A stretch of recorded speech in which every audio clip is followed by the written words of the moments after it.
Niye senede acı? İşte kan oldu mu?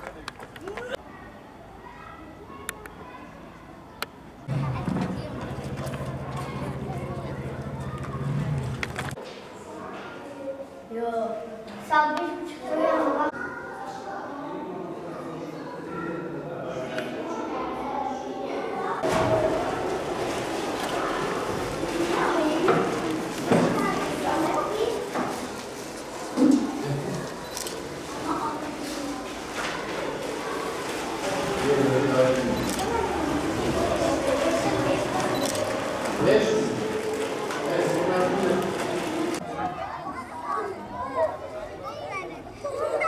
Ekstra olma, ekstra yok. Lütfen gel.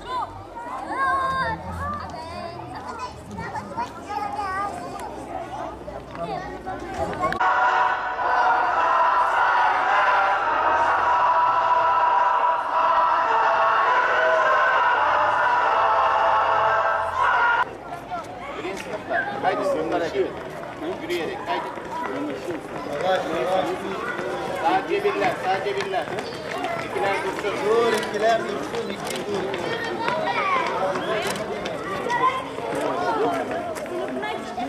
Ben eve gidiyorum.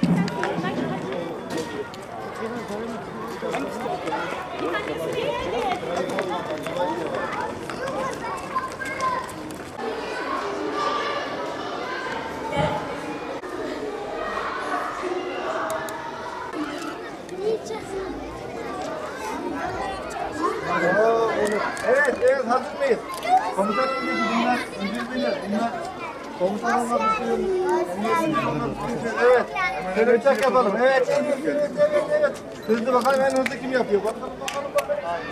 Evet, en hızlı bizim uçak. Evet. Arkadaşına göre. Tamam çocuklar.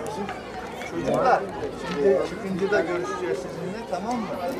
Bugün yeni hedeflerle, yeni heyecanlarla yeni bir eğitim öğretim yılına başladı.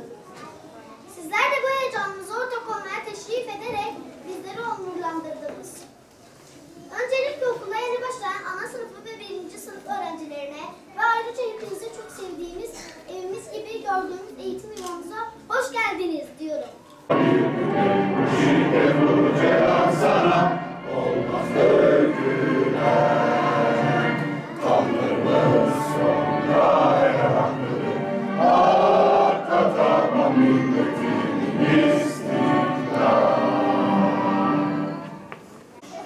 Yeni eğitim öğretim yılında okumaya, yazmaya, öğrenmeye, araştırmaya, kısacası daha fazla çalışmaya hazırız.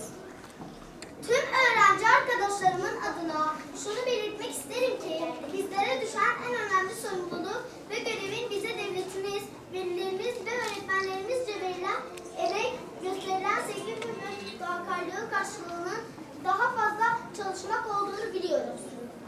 Bu bilinçle vatana, millete daha fazla faydalı olmak için daha fazla gayret göstereceğimizin sözünü veriyoruz. Bizim için burası. Okul sevgili okul, neşe bilgi yuvası. Güzel kitaplar burada, birçok arkadaş burada. İnsanlar sevilmez, böyle yerde okur da. Senin çatın altında girmez kötü duygular. Bilgi giren yerlerde kalmaz artık kaydılar. Kıymetli protokol, değerli eğitimciler, idareciler, sevgili yavrularımız. Tabii 2018-2019 eğitim öğretim yılını inşallah bugün hep beraber burada başlatıp hayırlı olması temennisiyle ilk derse hep beraber gireceğiz inşallah. Bizim zenginliğimiz, bizim her şeyimiz, bizim variyetimiz, bu gördüğünüz çocuklar, yavrularımız. Bunlar yarın doktor olacak, asker subay olacak, polis, emniyet müdürü olacak, öğretmen olacak. Kısacası bunlar yarın her şeyimiz olacak. Kaldı ki bugün de zaten öyleler.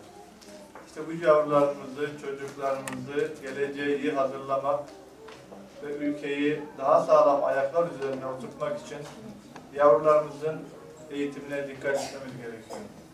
Bunu yaparken de gerek aile, gerek eğitim camiası, gerekse kamu otoritesi tarafından herkesin üzerine düşmesi üzerine düşeni yapması bu konuda önem arz ediyor. Ben sözlerimi fazla uzatmadan katılımlarınızdan ötürü değerli protokol mensuplarına, kıymetli idarecilere, sevgili çocuklarımıza, hepinize yeni eğitim öğretim yılının hayırlı olmasını diliyor. İçten sevgilerimi ve saygılarımı sunuyorum.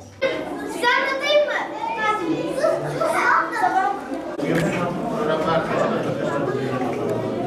Çocuklar okulu kaç kişi seviyor? Göreyim, ellerini göreyim bakalım. Okulu sevenler kaç kişi? Kim okulu seviyor? Kimler okulu seviyor? Parmağını kaldır. Hadi. Ben sevmem. Okulu sevmeyen var mı aramızda? Onlar... Tamam, olur size geçelim isterseniz. Gel, Bir bakın buraya çocuklar.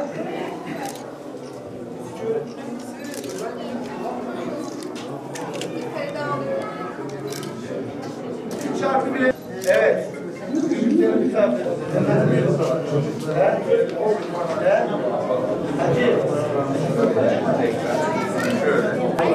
Hadi.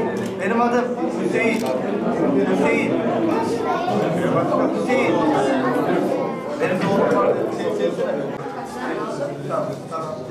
2018-19 eğitim öğretim yılı başladı. Öğrencilerimize, velilerimize, öğretmenlerimize hayırlara vesile olmasını temenni ediyoruz. Milli Eğitim Bakanlığı olarak öğrencilerimizi en iyi şekilde yetiştirmek, onları geleceğe hazır hale getirmek için uğraşıyoruz. Öğretim kadromuzla, öğretmenlerimizle fedakarlı bir şekilde çalışmalarımız olacak. Daha önce hazırlıklarımız olmuştu. Herkese hayırlı olsun, başarılar diliyorum. Midyat'ta 124 okulumuzda 30 bine yakın öğrencimizle, 1600 öğretmenimizle eğitim öğretime başladık. İnşallah mevcut olan imkanlarımızı en iyi şekilde kullanıp öğrencilerimizi hayırlı bir şekilde yetiştireceğiz. Tabii her sezon, her başlangıç yeni bir umut, yeni bir heyecan içerisinde olur.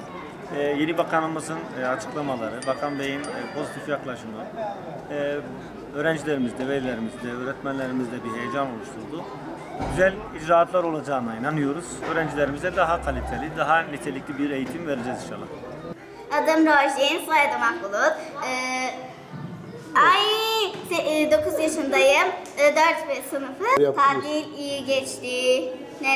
Ne yaptım? Ders çalıştım, kitap okudum, eğlendim, oyun oynadım. Adım Zeynep, soyadım Özbakır. 4. sınıfa geçtim. 9 yaşındayım. Okul açıldı. Çok heyecanlıyım. Öğretmenlerimi, arkadaşlarımı özledim. Adım Tuğba, soyadım Akbulut.